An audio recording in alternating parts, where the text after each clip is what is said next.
Tout le christianisme est sorti d'un trou de quelques centimètres. Un trou entre la 5e et la 6e côte, fait par un soldat dont personne ne connaît le nom.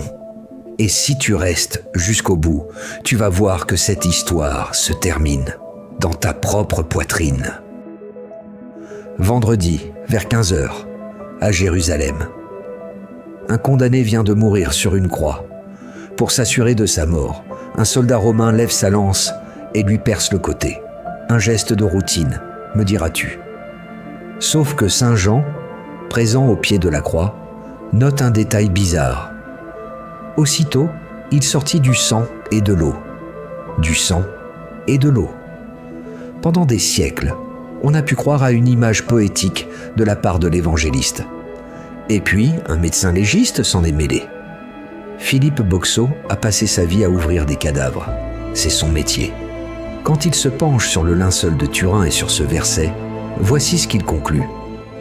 Quand le soldat plante sa lance, la lance a traversé le champ pulmonaire et touché le cœur droit. Le sang se trouve uniquement dans les veines. Et les veines, c'est celles qui sont reliées au cœur droit, pas au cœur gauche. Le cœur gauche, c'est artériel. Le cœur droit, c'est veineux. Donc le sang se trouve dans le cœur droit.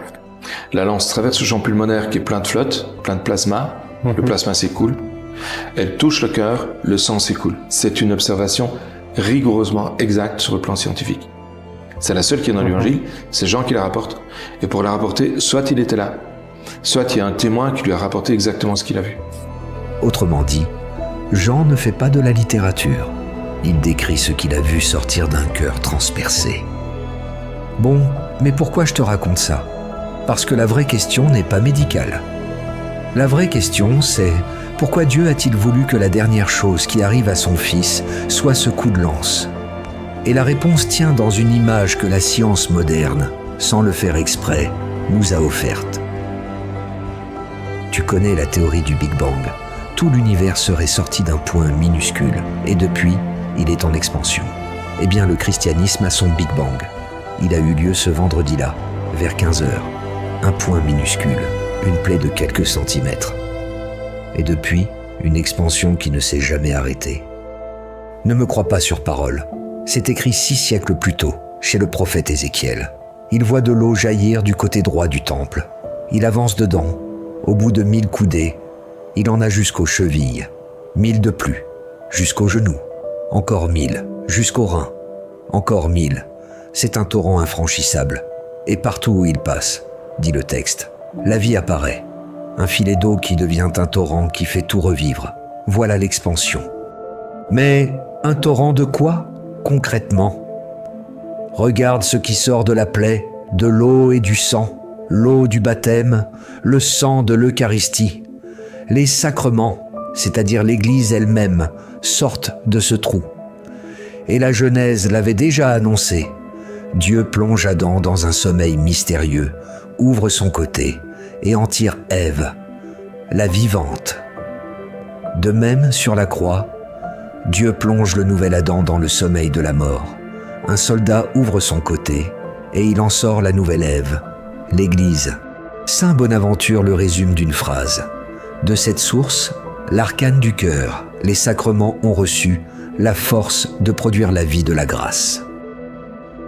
Alors oui, tout ça c'est peut-être de la belle théologie, mais toi, si tu es honnête, tu es peut-être comme beaucoup. Tu crois vaguement, tu pries quand ça va mal, et il y a ce truc que tu n'oses pas dire à voix haute. Tu te sens à sec. La foi de ton enfance s'est desséchée, et tu te demandes si le problème, c'est toi. Ça tombe bien. Parce que cette histoire de cœur ouvert a été écrite exactement pour les gens à sec. Souviens-toi de l'Exode. Le peuple crève de soif en plein désert. Dieu dit à Moïse, « Tu frapperas le rocher, et il en sortira de l'eau. » Moïse frappe, et l'eau jaillit en abondance, au point que les psaumes en parlent encore. Elle se répandit comme un fleuve dans les lieux arides. Est-ce seulement un joli miracle ? Saint Paul va beaucoup plus loin. Ce rocher, c'était le Christ. Le rocher frappé qui donne à boire en plein désert, c'était déjà lui. Saint Ambroise enfonce le clou. L'eau les désaltéra pour un moment, Toi, une fois que tu auras bu, tu ne pourras plus avoir soif. Et la toute dernière page de la Bible se referme là-dessus, comme une invitation qui t'est lancée. Celui qui a soif, qu'il vienne. Celui qui le désire, qu'il reçoive l'eau de la vie, gratuitement.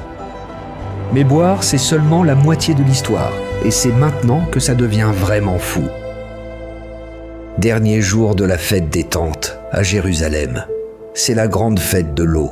On puise à la piscine de Siloé et on monte l'eau en procession solennelle jusqu'à l'autel du temple. Et au moment le plus solennel, Jésus se lève et crie. Jean précise bien qu'il s'écrie « Si quelqu'un a soif, qu'il vienne à moi et qu'il boive. Celui qui croit en moi, des fleuves d'eau vive couleront de son sein. » Relis bien, Jésus n'a pas dit « couleront de mon sein », mais de son sein, du tien. Saint Augustin a mesuré le vertige de cette affirmation. Le sein intérieur de l'homme, c'est sa conscience. Elle deviendra elle-même une source. Tu n'es pas appelé à rester un consommateur de la grâce. Tu es appelé à devenir une source. Regarde Pierre, Paul, Étienne. Saint Jean Chrysostome dit qu'ils sont devenus des fleuves impétueux qui ont tout entraîné avec eux. Et que rien, ni les tyrans ni la mort, n'a pu les ralentir. Sauf qu'il y a un problème. Comment un cœur tiède, un cœur à sec, le tien, le mien, pourrait-il devenir un fleuve? La réponse est simple. Il ne peut pas. Il faut le remplacer. Sainte Catherine de Sienne priait un jour avec les mots du psaume.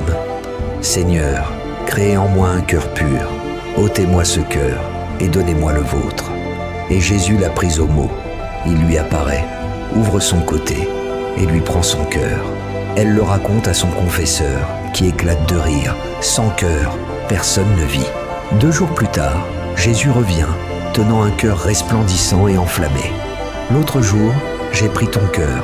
Aujourd'hui, je te donne le mien.